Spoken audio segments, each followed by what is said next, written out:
ಪ್ರತಿಷ್ಠಿತ ಮೆಡಿಕಲ್ ಕಾಲೇಜಿನಲ್ಲಿ ಹಗಲು ದರೋಡೆ ನಡೀತಾ ಇದೆ. ಎಂವಿಜೆ ಕಾಲೇಜಿನಲ್ಲಿ ಅಡ್ಮಿಷನ್ ಬೇಕು ಅಂದ್ರೆ ಖಾಲಿ ಚೆಕ್ಗೆ ಸೈನ್ ಮಾಡಬೇಕು. ಬ್ಲಾಂಕ್ ಚೆಕ್ಗೆ ಸೈನ್ ಮಾಡಿಸಿಕೊಳ್ಳುತ್ತೆ ಈ ಕಾಲೇಜ್. ಬಡ ವಿದ್ಯಾರ್ಥಿಗಳ ಪಾಲಿಗೆ ಈ ಮುಖಾಂತರವಾಗಿ ವಿಲನ್ ಆಗಿದೆ.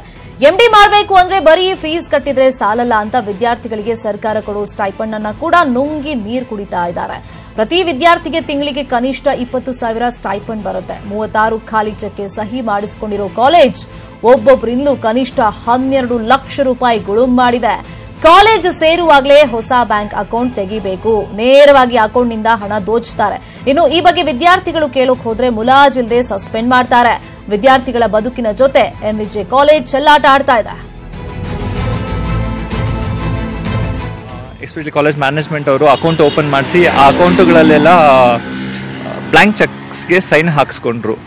ನಮ್ಮ ಅಕೌಂಟ್ ಪಾಸ್ಬುಕ್ಕು, ಡೆಬಿಟ್ ಕಾರ್ಡ್, ಆಮೇಲೆ ಚೆಕ್ ಬುಕ್ಸು ಎಲ್ಲ ಅವ್ರ ಪೊಸೆಷನಲ್ಲೇ ಇತ್ತು. ಅವ್ರು ನಮ್ಮನ್ನು ಹೆದರ್ಸಿದ್ರು. ಏನು ನಮ್ಮ ಅಡ್ಮಿಷನ್ ಅಪ್ರೂವಲ್ ಆಗಬೇಕು ಅಂತಂತಂದರೆ, ಸಿನಾಪ್ಸಿಸ್ ಅಪ್ರೂವಲ್ ಆಗಬೇಕು ಅಂತಂತಂದರೆ, ಏನೇ ಬೇಕಂತಂತಂದ್ರು ಯೂನಿವರ್ಸಿಟಿಗೆ ಏನೇ ಬೇಕಂತಂತಂದ್ರು ಕೂಡ ಥ್ರೂ ಪ್ರಿನ್ಸಿಪಲ್ಲೇ ಹೋಗಬೇಕಾಗುತ್ತೆ. ಈವನ್ ನಾವು ನಮ್ಮ ಮಾರ್ಕ್ಸ್ ಕಾರ್ಡ್ಸ್ ಎಲ್ಲ ಅವ್ರ ಕೈಲೇ ಇರುತ್ತೆ, ಅವ್ರಿಗೆ ಕಳಿಸ್ತಾರೆ ಯೂನಿವರ್ಸಿಟಿಯವರು. ಸೊ ನಮ್ಮ ಹತ್ರ ಬೇರೆ ಆಪ್ಷನ್ಸ್ ಇಲ್ಲದೆ ನಾವು ಎಲ್ಲರೂ ಸೈನ್ ಹಾಕ್ಕೊಟ್ವಿ. ಅದರ ಅಮೌಂಟು ಎವ್ರಿ ಮಂತ್ ಅರೌಂಡ್ 35,000-40,000 ಅಂತಂದ್ಬಿಟ್ಟು ರಫ್ ಆಗಿ ಒಂದು ಸ್ಟೂಡೆಂಟ್ಗೆ 12 ಲಕ್ಷ ರೂಪಾಯಿ ಪ್ರತಿ ಅವನ ಒಂದು ಎಂಟೈರ್ ಕೋರ್ಸ್ ಪೀರಿಯಡಲ್ಲಿ ಬರಬೇಕು. ಅಷ್ಟನ್ನು ಅವರು ಕಾಲೇಜ್ ಮ್ಯಾನೇಜ್ಮೆಂಟ್ ಅವರು ತಿಂದಾಕಿದ್ದಾರೆ. ನಮಗೆ ಸ್ಟೈಫಂಡ್ ಕಂಪ್ಲೇಂಟ್ ಮಾಡಿದೆ. ನಾವು ಹೊಸಕೋಟೆ ಸ್ಟೇಷನಲ್ಲಿ ಕಂಪ್ಲೇಂಟ್ ಮಾಡಿದ ನಂತರ ನಮ್ಮದು ಡಾಕ್ಯುಮೆಂಟ್ಸನ್ನು ಕೊಡ್ತಾ ಇರಲಿಲ್ಲ ಕಾಲೇಜ್ದವರು. ನಾವು ಹೋಗಿ ಕೇಳಿದ್ದಕ್ಕೆ ಇಲ್ಲ, ನೀವು ಸ್ಟೈಫಂಡ್ ಕೊಟ್ಟಿದ್ದೀವಿ ಅಂತ ಸೈನ್ ಮಾಡಿಕೊಡಿ, ನಾವು ನಿಮಗೆ ಡಾಕ್ಯುಮೆಂಟ್ಸ್ ಕೊಡ್ತೀವಿ ಅಂತ ಹೇಳಿದರು. ಅದಾದ ನಂತರ ನಾವು ಯೂನಿವರ್ಸಿಟಿಗೆ 20 ಜನ ಸ್ಟೂಡೆಂಟ್ಸು ಕಂಪ್ಲೇಂಟ್ ಮಾಡಿದ್ವಿ, ಮಾರ್ಕ್ಸ್ ಕಾರ್ಡ್ ನಮ್ದು ಇನ್ನೂ ಕೊಟ್ಟಿಲ್ಲ ಕಾಲೇಜಿಂದ ಅಂತ.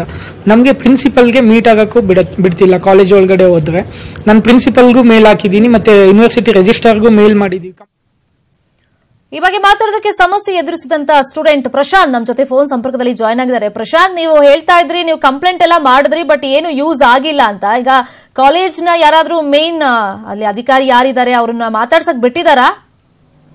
ನಾವು 2-3 ಸರಿ ಮಾತಾಡಕ್ಕೆ ಹೋಗಿದ್ವಿ ಮೇಡಮ್, ಪ್ರಿನ್ಸಿಪಲ್ಗೆ ಮೀಟ್ ಆಗೋಣ ಅಂತ. ಇಲ್ಲಿವರೆಗೂ ನಮ್ಗೆ ಮಾರ್ಕ್ಸ್ ಕಾರ್ಡ್ ಕೊಡ್ತಾ ಇಲ್ಲ ಕಾಲೇಜಿಂದ.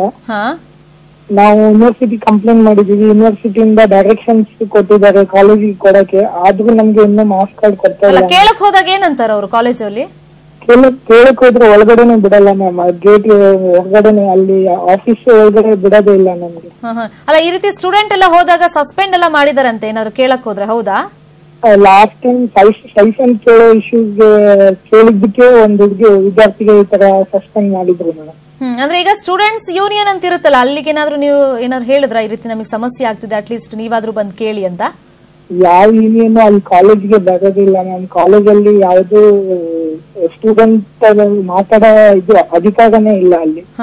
ಯಾರಾದ್ರೂ ಮಾತಾಡಿದ್ರೆ ಏನಾದ್ರು ಈ ತರ ಸಸ್ಪೆಂಡ್ ಮಾಡೋದು, ಫೈನ್ ಹಾಕೋದು, ಈ ತರ ನಮ್ಗೆ ಜಾಸ್ತಿ ತೊಂದ್ರೆ ಕೊಡ್ತಿದ್ರು ಅವಾಗ.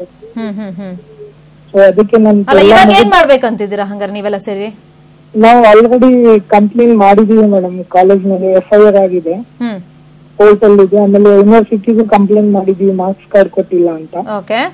ಯೂನಿವರ್ಸಿಟಿ ಕೊಡಿಸ್ತೀವಿ ಅಂತ ಹೇಳಿದ್ದಾರೆ. ಯೂನಿವರ್ಸಿಟಿ ಸ್ಟೂಡೆಂಟ್ ವೆಲ್ಫೇರ್ ಕಮಿಟಿಯಿಂದ ಮಾತಾಡಿದೀವಿ, ಅವ್ರು ಕೊಡಿಸ್ತೀವಿ ಅಂತ ಹೇಳಿದ್ದಾರೆ. ನೀವೀಗ ವೇಟ್ ಮಾಡ್ತಾ ಇದ್ದೀರಾ ಅದಕ್ಕೋಸ್ಕರ. ನೋಡೋಣ, ನಾವು ಕೂಡ ಸುದ್ದಿ ಪ್ರಸಾರ ಮಾಡಿದೀವಿ, ಯಾರಾದ್ರೂ ಆಕ್ಷನ್ ತಗೊಳ್ತಾರ ನೋಡೋಣ ಕಾಲೇಜ್ ಮೇಲೆ. Thank you so much Prashanth ಮಾತಾಡಿದಕ್ಕೆ.